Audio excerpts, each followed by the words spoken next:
ವರ್ಷಗಳ ಬಳಿಕ ದರ್ಶನ್ ಜೈಲಿನ ಕಡೆಗೆ ಮುಖ ಮಾಡ್ತಾ ಇದ್ದಾರೆ.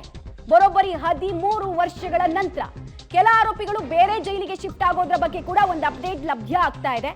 ವಿಶೇಷ ಭದ್ರತೆಯ ಕಾರಣಕ್ಕೋಸ್ಕರ ಕೂಡ ಈ ರೀತಿ ಮಾಡ್ತಾರೆ. ಭದ್ರತೆ ಕಲ್ಪಿಸೋದು ದೊಡ್ಡ ಚಾಲೆಂಜ್ ಆಗುತ್ತೆ. ಹೈ ಪ್ರೊಫೈಲ್ ಪಾಪಿಗಳ ಕೇಸ್ ಅಲ್ವಾ ಇದು.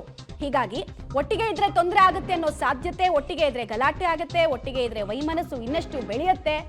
ಗೆಳೆಯರಾಗಿ ಒಳಗೆ ಹೋದವರೇ ಅಲ್ಲಿ ವೈಮನಸ್ಸನ್ನ ಇಟ್ಕೊಂಡು ಶತ್ರುಗಳಾಗಿ ಆಚೆ ಬರ್ತಾರೆ. ಅಂಥದ್ರಲ್ಲಿ ಇಷ್ಟು ದೊಡ್ಡ ಕೇಸಲ್ಲಿ ಯಾಕೆ ಬೇಕು ರಿಸ್ಕ್ ಅಂತ ಹೇಳಿ ಬೇರೆ ಬೇರೆ ಜೈಲಿಗೆ ಕೂಡ ಶಿಫ್ಟ್ ಮಾಡುವಂತಹ ನಿರ್ಧಾರಕ್ಕೆ ಸದ್ಯಕ್ಕೆ ಆಡಳಿತ ಅಧಿಕಾರಿಗಳು ಬಂದಿದ್ದಾರೆ ಅನ್ನೋದು ಕೂಡ ತಿಳಿದು ಬರ್ತಾ ಇದೆ. ಯಾರ್ಯಾರನ್ನ ಎಲ್ಲೆಲ್ಲಿ ಶಿಫ್ಟ್ ಮಾಡ್ತಾರೆ ಅನ್ನೋದು ಕೂಡ ಗೊತ್ತಾಗುತ್ತೆ. ಸೆಕ್ಯೂರಿಟಿ ರೀಸನ್ಗೋಸ್ಕರ ಇಂಥದ್ದೊಂದು ನಿರ್ಣಯವನ್ನ ಕೈಗೊಳ್ಳಲಾಗಿದೆ. ಆಮೇಲೆ ಪ್ರಭಾವಿಗಳ ಆಟ ಕೈಚಳಕ ಆಗದೆ ಇರಬಾರ್ದು ಅನ್ನೋದನ್ನ ಕೂಡ ನೋಡ್ಕೊಳ್ತಾರೆ ಅಂತ ಡೀಟೇಲ್ಸ್ ಕೊಡ್ತಾರೆ. ರೈಟ್ ನರಸಿಂಹಮೂರ್ತಿ, ಬರೋಬ್ಬರಿ 13 ವರ್ಷಗಳ ಬಳಿಕ ನಟ ದರ್ಶನ್ ಹಾಗೂ ಸಂಗಡಿಗರು ಈಗ ಮತ್ತೊಮ್ಮೆ ಜೈಲಿನ ದರ್ಶನ ಮಾಡಬೇಕಾದ ಸ್ಥಿತಿ. ಎಷ್ಟೊತ್ತಿಗೆ ರೀಚ್ ಆಗ್ತಾರೆ, ಏನೇನು ಅಪ್ಡೇಟ್ಸ್ ಲಭ್ಯ ಆಗ್ತಾ ಇದೆ ಮತ್ತು ಕೆಲವರನ್ನ ಬೇರೆ ಜೈಲಿಗೆ ಶಿಫ್ಟ್ ಮಾಡೋದ್ರ ಬಗ್ಗೆ ಏನು ಅಪ್ಡೇಟ್ ಇದೆ? ಮಮತಾ, ಕೆಲವೇ ಕ್ಷಣಗಳ ಹಿಂದೆ ಮಾನ್ಯ ನ್ಯಾಯಾಧೀಶರು ಇದೀಗ ಆದೇಶವನ್ನು ಪ್ರಕಟ ಮಾಡಿದ್ದಾರೆ.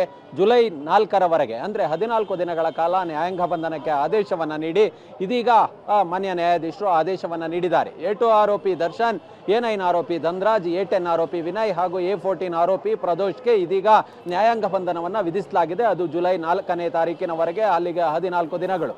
ಅಂದರೆ ಕಳೆದ 12 ದಿನಗಳಿಂದ ಪೊಲೀಸ್ ಕಸ್ಟಡಿಯಲ್ಲಿ ವಿಚಾರಣೆಯನ್ನು ಎದುರಿಸುತ್ತಿದ್ದಂತಹ ನಟ ದರ್ಶನ್ ಇವತ್ತು ಅವರ ಪೊಲೀಸ್ ಕಸ್ಟಡಿ ಅಂತ್ಯವಾಗಿದೆ. ಪೊಲೀಸರು ಯಾವುದೇ ರಿಮ್ಯಾಂಡ್ ಅಪ್ಲಿಕೇಶನ್ ಅನ್ನು ಸಲ್ಲಿಕೆ ಮಾಡಿರಲಿಲ್ಲ. ಕಾರಣ ಇಷ್ಟೇ, ಎಲ್ಲ ಅವರ ಒಂದಷ್ಟು ತನಿಖೆಗಳು ಮುಗ್ದೋಗಿದ್ವು, ವಿಚಾರಣೆ ಮುಗ್ದೋಗಿತ್ತು. ಹೀಗಾಗಿ ಮತ್ತೆ ಪೊಲೀಸ್ ಕಸ್ಟಡಿಯ ಅವಶ್ಯಕತೆ ಇರಲಿಲ್ಲ.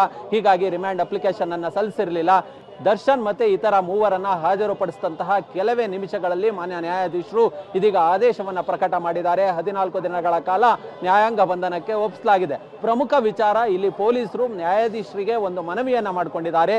ಅದು ಎಲ್ಲ ಆರೋಪಿಗಳನ್ನ ಒಟ್ಟಿಗೆ ಇಡಬಾರದು, ಹೀಗಾಗಿ ಕಮಾನನ್ನ ಎತ್ತಬೇಕು ಅನ್ನೋ ನಿಟ್ಟಿನಲ್ಲಿ ಮಾನ್ಯ ನ್ಯಾಯಾಧೀಶರ ಬಳಿ ಮನವಿಯನ್ನ ಮಾಡಿಕೊಂಡಿದ್ದಾರೆ. ಹೀಗಾಗಿ ಜೈಲಿನಲ್ಲಿ ಇರ್ತಕ್ಕಂತಹ ಇತರ ಆರೋಪಿಗಳು ಅಂದ್ರೆ 2 ದಿನಗಳ ಹಿಂದೆ ಪವಿತ್ರ ಗೌಡ ಸೇರಿದಂತೆ ಸುಮಾರು 13 ಆರೋಪಿಗಳನ್ನ ನ್ಯಾಯಾಂಗ ಬಂಧನಕ್ಕೆ ಒಪ್ಪಿಸಲಾಗಿತ್ತು. ಅವರೆಲ್ಲರೂ ಕೂಡ ಇದೀಗ ಪರಪ್ಪನ ಅಗ್ರಹಾರ ಜೈಲಲ್ಲಿದ್ದಾರೆ. ಹೀಗಾಗಿ ಈಗ 4 ಆರೋಪಿಗಳು ಒಟ್ಟಿಗೆ ಹೋದಂತಹ ಸಂದರ್ಭದಲ್ಲಿ ಜೈಲಿನಲ್ಲಿ ಗಲಾಟೆ ಆಗ್ತಕ್ಕಂಥ ಸಾಧ್ಯತೆಗಳಿದ್ದಾವೆ. ಜೈಲಿನಲ್ಲಿ ಹೊಡೆದಾಡ್ಕೊಳ್ಬಹುದು. ಹೀಗಾಗಿ ಆರೋಪಿಗಳನ್ನ ಇತರ ಜೈಲುಗಳಿಗೆ ಶಿಫ್ಟ್ ಮಾಡುವಂತೆ ಮಾನ್ಯ ನ್ಯಾಯಾಧೀಶರ ಬಳಿ ಇದೀಗ ಪೊಲೀಸರು ಮನವಿಯನ್ನ ಮಾಡಿಕೊಂಡಿದ್ದಾರೆ. ಹೀಗಾಗಿ ಅದಕ್ಕೆ ನ್ಯಾಯಾಧೀಶರು ಕೂಡ ಅಸ್ತು ಹೊಂದಿದ್ದಾರೆ. ಹೀಗಾಗಿ 17 ಜನ ಆರೋಪಿಗಳಲ್ಲಿ ಯಾರ್ಯಾರು ಯಾವ್ಯಾವ ಜೈಲಿಗೆ ಅನ್ನೋದನ್ನ ಜೈಲಾಧಿಕಾರಿಗಳು ತೀರ್ಮಾನವನ್ನ ಮಾಡಲಿದ್ದಾರೆ. ನ್ಯಾಯಾಧೀಶರ ಆದೇಶದ ಮೇರೆಗೆ ಪರಪ್ಪನ ಅಗ್ರಹಾರ ಜೈಲಲ್ಲಿ ದರ್ಶನನ್ನ ಇಡ್ತಾರಾ ಅಥವಾ ಇತರ ಆರೋಪಿಗಳನ್ನ ಬೇರೆ ಬೇರೆ ಜೈಲಿಗೆ ಶಿಫ್ಟ್ ಮಾಡ್ತಾರಾ ಗೊತ್ತಿಲ್ಲ. ಅಥವಾ ಪರಪ್ಪನ ಅಗ್ರಹಾರ ಜೈಲಲ್ಲಿ ದರ್ಶನ್ ಬೇಡ ಅಂತೇಳಿ ಬೇರೆ ರಾಜ್ಯದ ಯಾವುದಾದ್ರೂ ಜೈಲುಗಳಿಗೆ ಶಿಫ್ಟ್ ಮಾಡ್ತಾರಾ ಅದು ಗೊತ್ತಿಲ್ಲ. ಅದು ಜೈಲಾಧಿಕಾರಿಯ ವಿವೇಚನೆಗೆ ಬಿಟ್ಟಂತಹ ವಿಚಾರ. ನ್ಯಾಯಾಲಯದ ಆದೇಶದಂತೆ ಒಟ್ಟಾರೆಯಾಗಿ 17 ಆರೋಪಿಗಳನ್ನ ಒಟ್ಟಿಗೆ ಇಡೋದಿಲ್ಲ. ಈಗ ಕಮಾನನ್ನ ಎತ್ತೋದಕ್ಕೆ ಇದೀಗ ಮಾನ್ಯ ನ್ಯಾಯಾಧೀಶರು ಹೇಳಿದ್ದಾರೆ. ಹೀಗಾಗಿ ಜೈಲಾಧಿಕಾರಿಗಳು ಕಮಾನ್ ಎತ್ತುತ್ತಾರೆ. ಅಂದ್ರೆ ಎಲ್ಲ ಈ ಪ್ರಕರಣದ 17 ಆರೋಪಿಗಳನ್ನ ಒಟ್ಟಿಗೆ